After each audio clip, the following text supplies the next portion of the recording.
الرحیم economics part 2 میں chapter number 8 سے آج ہم کوشچن نمبر 3 کو دیکھیں گے، جس میں ہم نے معاشی ترقی پر اثر انداز ہونے والے عوامل کو ڈیٹیل میں دیکھنا ہے، اس کی وضاحت کو جو ہے پڑھنا ہے۔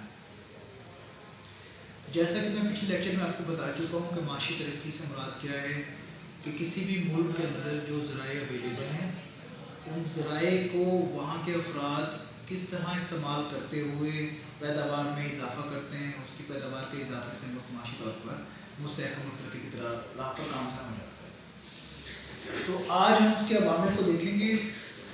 اس کے 3 عوامل ہیں۔ کون کون سے؟ نمبر 1 معاشی عوامل، نمبر 2 سیاسی عوامل، نمبر 3 معاشرتی اور سماجی عوامل۔ تو ان کی فردر بائیفرکیشن ہے جس کو ہم ڈیٹیل میں 1 بائی 1 کر کے آج ہم اس کو دیکھنے والے ہیں، پڑھنے والے ہیں۔ تو ہم اب پہلے معاشی عوامل کو دیکھتے ہیں۔ معاشی عوامل میں سب سے پہلی جو چیز آتی ہے وہ قدرتی ذرائع ہے۔ آپ یہ دیکھیں کہ اللہ تبارک و تعالیٰ نے بہت پوری دنیا کے اندر بہت سارے ممالک کے اندر، ہر ملک کے اندر آپ یہ دیکھ لیں تقریباً قدرتی ذرائع پائے جاتے ہیں۔ اس میں معدنیات ہے، اس میں نباتات ہے، اس میں حیوانات ہیں، اس میں جنگلات ہیں۔ وہ قدرتی ذرائع زمین کے اوپر ہوں، وہ قدرتی ذرائع زمین کے نیچے ہوں یا ان کے درمیان ہوں، ان کا کس حد تک بہتر انداز میں استعمال آپ کو معاشی ترقی کی طرف گامزن کر سکتا ہے۔ جیسا کہ آپ ترقی یافتہ ممالک میں دیکھیں، ہم امریکہ، برطانیہ، کینیڈا، وہ کس طرح اپنے قدرتی ذرائع کو بہتر استعمال کرتے ہوئے اپنے ملک کو وہ ترقی کی طرف وہ لے جا چکے ہیں، اور جو ممالک ان قدرتی ذرائع کا بہتر استعمال نہیں کر پا رہے وہ پسماندہ یا ترقی پذیر ہیں۔ نمبر 2 پر انسانی ذرائع۔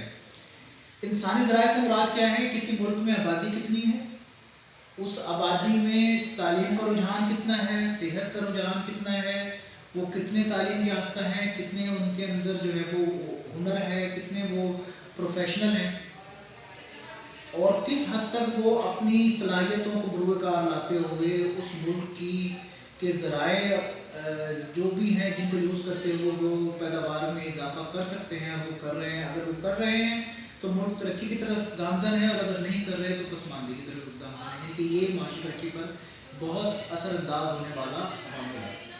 میں نے جیسے آپ کو پہلے بتایا تھا کہ دنیا کے اندر اگر کوئی چیز چینج لا سکتی ہے وہ انسان ہے، تو انسانی ذرائع، ہیومن ریسورس بہت زیادہ اہم ہے کہ ہم اپنی ایک تو یہ کہ آبادی کتنی ہے، آبادی کے لوگوں میں ایجوکیشن کا کیا رجحان ہے، وہاں کے لوگوں کی صحتیں کیسی ہیں، استعداد کار کیا ہے، اور ان کو کیسے بروئے کار لا کر وہ اپنے معاشی ترقی کو تیز رفتار کر رہے ہیں۔ اس کے بعد تیسرا ٹیکنالوجی ہے۔ جیسے میں نے آپ کو بتایا انسانی ذرائع، اگر انسانی ذرائع پڑھے لکھے ہوں گے، ان کے اندر ہنر ہوگا، ان کے اندر پروفیشنلزم ہوگا، ان کو ٹیکنالوجی کا استعمال کرنا آتا ہوگا، تو کیا ہوگا کہ وہ اپنی ٹیکنالوجی کو بہتر انداز میں یوز کرتے ہوئے اپنے زرعی شعبوں کو، اپنی انڈسٹری کو بہتر انداز میں استعمال کریں گے اور اس کی پیداوار میں اضافہ کریں گے۔ جیسا کہ زراعت میں اگر جدید ٹیکنالوجی استعمال کیا جائے، جو زرعی ملک ہیں وہ فی ایکڑ پیداوار میں اضافہ کر سکتے ہیں، اور اگر جن ممالک کا انحصار انڈسٹریز پر ہے، اگر انڈسٹریز میں اچھی مشینریز آ جائیں اور ان کا بہتر استعمال کیا جائے تو وہ بھی اپنی پیداوار میں بہت حد تک اضافہ کر سکتے ہیں۔ تو ٹیکنالوجی بھی ایک ایسا عمل ہے جو معاشی ترقی میں بہت اہم کردار ادا کرتا ہے۔ نیکسٹ ہے تشکیل سرمایہ۔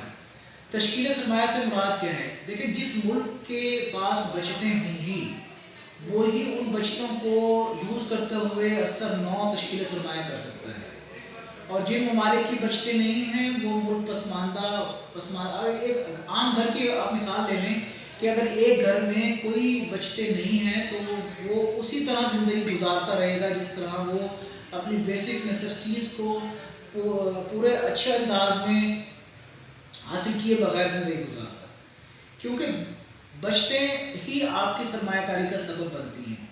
آپ یہ دیکھیں کہ جس طرح میں نے لاطینی امریکہ کی آپ کو مثال دی تھی کہ وہاں پر 8% بچتے ہیں، اور اس طرح افریقہ کے کئی ممالک ہیں جہاں بچتے نہ ہونے کے برابر ہیں، 2 یا 3% بچتے ہیں۔ لیس ڈیولپنگ کنٹریز میں بھی بچتے کم ہیں۔ جب بچتیں کم ہوں گی تو ہم سرمایہ کاری نہیں کر سکتے، سرمایہ کاری نہیں کریں گے تو پھر ہمیں منافع کی صورت میں، آمدنی کی صورت میں پیسہ نہیں حاصل ہو سکتا۔ پھر اس کے بعد ہے ذرائع قوت۔ دیکھیں ہم بہت سارے ممالک میں مختلف ذرائع قوت ہوتے ہیں، جہاں جس طرح گیس ہے، کوئلہ ہے، نمک ہے اور بہت ساری ایسی چیزیں ہیں۔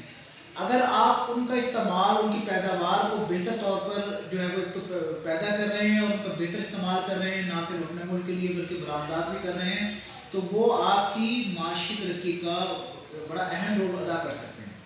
کیونکہ جب آپ برآمدات کرتے ہو تو زر مبادلہ آپ کے ملک کے اندر آتا ہے اور معاشی ترقی ملک کرتا ہے، اور اگر آپ کی درآمدات بڑھ جائیں اور برآمدات کم ہو جائیں تو ملک معاشی طور پر مستحکم نہیں رہتا۔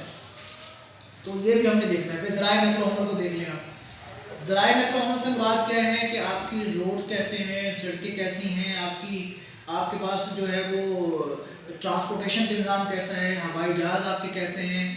آپ یہ اس لیے کہ جب آپ اپنی کوئی فائنل پروڈکٹ، فنیشنگ گوڈز یا خام مال یا کوئی بھی چیز بمقصد فروخت کرنے کے لیے جب ایک جگہ سے دوسری جگہ پر لے کر جاتے ہیں تو اس ذرائع نقل و حمل یہ بڑا اہم کردار ادا کرتے ہیں۔